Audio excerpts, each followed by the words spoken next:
First time একা হাতে পাটিসাপটা বানিয়েছি, তো ভাবলাম তোমাদের সাথে রেসিপিটা শেয়ার করি। তো প্রথমে আমি 1 কেজি দুধ নিয়ে নিয়েছি, এটার ক্ষীর বানিয়ে নেব। তো দুধটা যখন ফুটে যাবে আমি একটা বাটিতে কিছুটা গুঁড়ো দুধ, মানে আমুলের যে গুঁড়ো দুধ হয় সেটা একটু জল দিয়ে গুলিয়ে নেব। ডাইরেক্ট যদি আমি দুধে দিয়ে দিই যদি দলা পাকিয়ে যায়, এই জন্য আমি আগে গুলিয়ে নিয়েছি, তারপর ওটাও দিয়ে দিব। আর 2 হাতা দুধ আমি তুলে রেখেছিলাম আগে, আমি পাটিসাপটা যে ব্যাটার হয় সেটাতে দেওয়ার জন্য। তো এখানে আমি চালের গুঁড়ো নিয়ে নিয়েছি, তারপরে তার মধ্যে কিছুটা ময়দা দিয়ে দিলাম, আর দিয়ে দিলাম আমুল গুঁড়োর যে দুধটা ছিল সেটা দিয়ে দিলাম, স্বাদ মতো একটু লবণ দিয়ে দিয়েছি।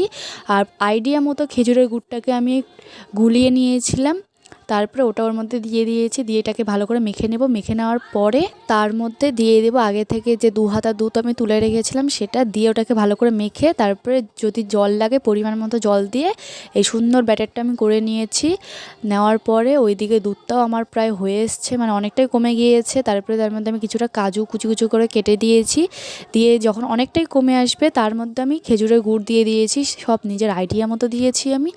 আর একটা বাটিতে কিছুটা 1 থেকে 1.5 চামচ চালের গুঁড়ো আমি জল দিয়ে গুলিয়ে নিয়েছি, নিয়ে ওর মধ্যে দিয়ে দিয়েছি যাতে ক্ষীরটা আটো আটো হয়ে যায়। তো আমাদের ফাইনালি ক্ষীরটা হয়ে এসছে। ক্ষীরটা নামানোর আগে তার মধ্যে আমি 2টো এলাচ গুঁড়ো করে দিয়ে দেবো। আর ক্ষীরটা দেখতে এতটা সুন্দর হয়েছিল আর খেতে এতটা টেস্টি, আমি ভাবতেও পারিনি এতটা টেস্টি, কারণ আমি ফার্স্ট টাইম বানাচ্ছি, তাও ইউটিউব দেখে। ক্ষীরটা খুবই টেস্টি হয়েছিল, দেখো তোমাদের একটু দেখিয়ে দিলাম আমি চামচ দিয়ে দিলে, খুবই সুন্দর হয়েছিল।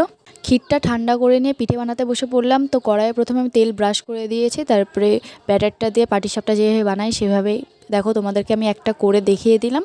এই পদ্ধতিতেই আমি পরে সবগুলো বানিয়ে নিব। আর পাটিসাপটাগুলো দেখতেও খুবই সুন্দর হয়েছিল, খেতেও খুবই সুন্দর হয়েছিল। ক্ষীরটা বলো পাটিসাপটা বলো আমি ফার্স্ট টাইম বানালাম, আমি ভাবতে পারিনি এতটা সুন্দর হবে। যাক, ট্রাই করেছি আর ফার্স্ট টাইমে এত সুন্দর হয়েছে। তোমাদের ভিডিওটা কেমন লাগলো অবশ্যই কমেন্ট করো। আজকের জন্য টাটা।